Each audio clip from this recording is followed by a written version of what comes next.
بسم اللہ الرحمن الرحیم۔ السلام علیکم ورحمۃ اللہ وبرکاتہ۔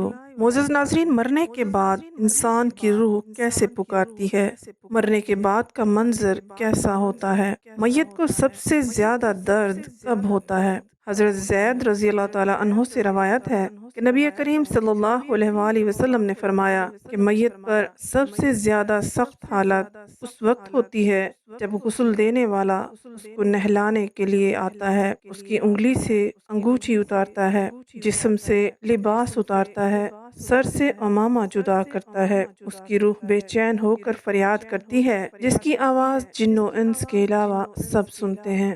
روح کہتی ہے، اے نہلانے والے، تجھ کو خدا کی قسم میرے کپڑے بہت نرمی سے اتارو، کیونکہ ملک الموت کے پنجے کی تکلیف سے مجھے پوری طرح ابھی آرام نہیں ملا۔ پھر جب اس کو لٹا کر اس پر پانی ڈالا جاتا ہے تو روح چلاتی ہے کہ اے نہلانے والے، خدا کے واسطے میرے جسم کو قوت کے ساتھ ہاتھ نہ لگاؤ، کیونکہ وہ جان نکلنے کی سختی سے زخمی اور چور چور ہو رہا ہے۔ پھر جب نہلا کر اس کو دفناتے ہیں اور پاؤں کی طرف سے باندھ دیتے ہیں تو روح کہتی ہے، اے غسل دینے والے، خدا کے لیے ابھی سر کی طرف سے میرے کفن میں گرہ نہ لگانا، تاکہ میرے بیوی بچے اور تمام رشتہ دار دنیا میں آخری بار میری صورت دیکھ لیں، کیونکہ آج میں ان سے بچھڑ رہا ہوں اور اب قیامت تک یہ میری صورت نہیں دیکھیں گے۔ پھر جب اس کا جنازہ تیار کر کے گھر سے باہر نکالا جاتا ہے تو روح پکارتی ہے، اے جنازہ اٹھانے والو،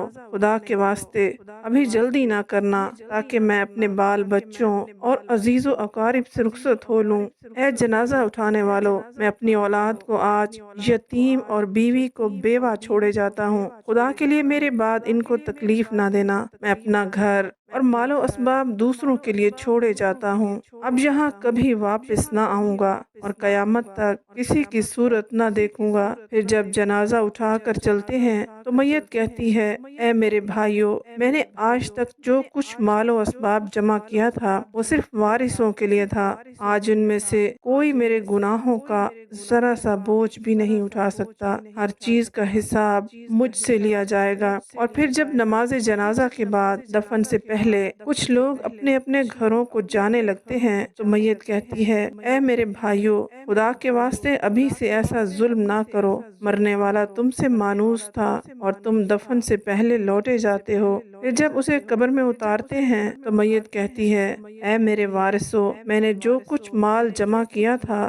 وہ سب تمہارے لیے چھوڑا، خدا کے لیے تم مجھ کو دعائے خیر اور فاتحہ سے بھلا نہ دینا۔ بزرگوں کا قول ہے کہ آخرت کی منزلوں میں سے قبر پہلی منزل ہے، اگر اس منزل میں نجات پائی تو اس کے بعد کی منزلیں بہت آسان ہیں، اور اگر یہاں عذاب میں مبتلا ہوا تو آگے چل کر اس سے زیادہ سختی ہوگی۔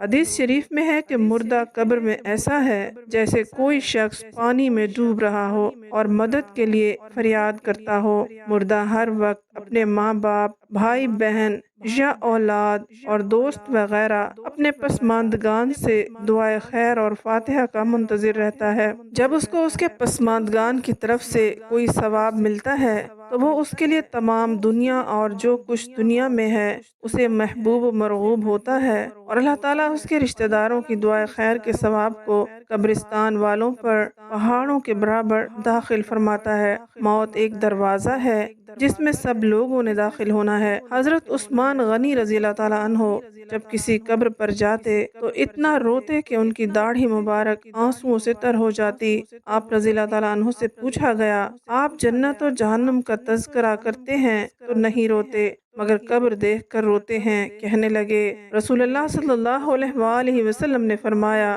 قبر آخرت کی پہلی منزل ہے، لہٰذا اگر مرنے والا اس سے نجات پائے تو بعد کے مناظر اس سے کہیں زیادہ آسان ہیں، اور اگر اس کی تکلیف سے نجات نہ پائے تو بعد کے مراحل اس سے بھی بہت زیادہ سخت ہیں۔ اور پھر آپ رضی اللہ تعالیٰ عنہ نے فرمایا کہ رسول اللہ صلی اللہ علیہ وآلہ وسلم کا ارشاد ہے، میں نے کبھی کوئی منظر نہیں دیکھا مگر قبر اس سے زیادہ سخت ہے۔ کیا ہمارے لیے ان قبروں میں عبرت نہیں ہے؟ ناظرین، مالدار، فقیر، طاقتور اور کمزور، غرض یہ کہ تمام لوگ جب مر جاتے ہیں تو دنیا میں لوٹنے کی خواہش رکھتے ہیں، مال جمع کرنے اور محل بنانے کے لیے نہیں، بلکہ اس لیے کہ کاش ہمیں ایک نماز پڑھنے کی مہلت مل جائے، کاش ہمیں ایک دفعہ سبحان اللہ کہنے کی فرصت دی جائے، لیکن اب ناممکن ہے۔ اب اعمال نامے لپیٹ دیے گئے ہیں، روح جسم سے نکال دی ہے، زندگی کی مہلت ختم ہو چکی ہے، اب ہر میت اپنے عمل کی محتاج ہو کر قبر میں پڑی ہے۔ ایک حاجت مند حضرت عثمان غنی رضی اللہ تعالیٰ عنہ کے دروازے پر غروب آفتاب کے بعد آیا، ابھی اس نے دستک نہ دی تھی کہ حضرت عثمان غنی رضی اللہ تعالیٰ عنہ کی آواز اس کے کانوں میں پڑی۔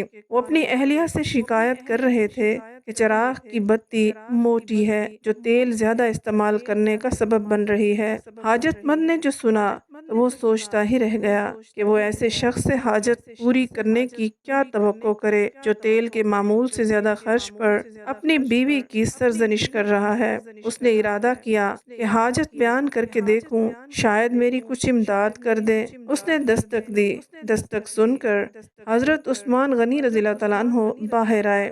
حاجت مند نے اپنی حاجت بیان کی اور لہجے میں زیادہ زور دیتے ہوئے کہا کہ ضرورت کچھ زیادہ ہی ہے۔ حضرت عثمان غنی رضی اللہ تعالیٰ عنہ نے اس شخص کا ہاتھ تھاما، بستی سے باہر لے گئے جہاں آپ کا سامان تجارت بڑی تعداد میں رکھا ہوا تھا، فرمایا یہ سب تیری نظر کیا، اس سے تمہاری ضرورت پوری ہو جائے گی۔ وہ شخص حیران ہکا بکا دیکھتا رہ گیا، چنانچہ اس نے عرض کیا حضرت یہ سب کچھ میری ضرورت سے زیادہ ہے۔ امیر المومنین نے فرمایا مجھے خوشی ہے کہ یہ تمہاری ضرورت سے کم نہیں۔ اس شخص نے کہا اے حضرت ایک بات بتائیے کہ چراغ کی بتی قدرے موٹی ہو جانے پر آپ اپنی زوجہ محترمہ کو سرزنش کر رہے تھے، حالانکہ چراغ اس قدر روشن رکھنے میں شاید صرف 1 درہم کا تیل استعمال نہ ہوتا تو وہ آپ کو گوارا نہ ہوا، اور یہاں ہزاروں کا سامان مجھے بلا تحمل دے رہے ہیں۔ حضرت عثمان رضی اللہ تعالیٰ عنہ نے فرمایا بھائی چراغ میں تیل کا زیادہ اسراف ہے اور زیادہ اسراف اللہ کو پسند نہیں، اور مجھے اللہ کے حضور اپنے اعمال کی فکر رہتی ہے، یہاں مجھے فکر اعمال لاحق ہے، اس لیے میں نے سرزنش کی، سامان تمہیں اللہ کی خوشنودی کے لیے صدقہ دیا، اس پر اجر کی امید ہے اور وہاں پر حساب کا خوف ہے۔ اللہ تعالی ہم سب کو دین کی سمجھ نصیب فرمائے اور ہمارا خاتمہ ایمان پر فرمائے، اور ہمیں آخرت کی بھرپور تیاری کرنے کی توفیق عطا فرمائے، آمین۔ امید ہے آپ کو ہماری آج کی ویڈیو پسند آئی ہوگی۔ مزید ویڈیوز کے لیے ہمارے چینل کو سبسکرائب کر لیجئے، ویڈیو کو لائک اور شیئر ضرور کیجئے۔ اگلی ویڈیو تک اجازت دیجئے، اللہ حافظ۔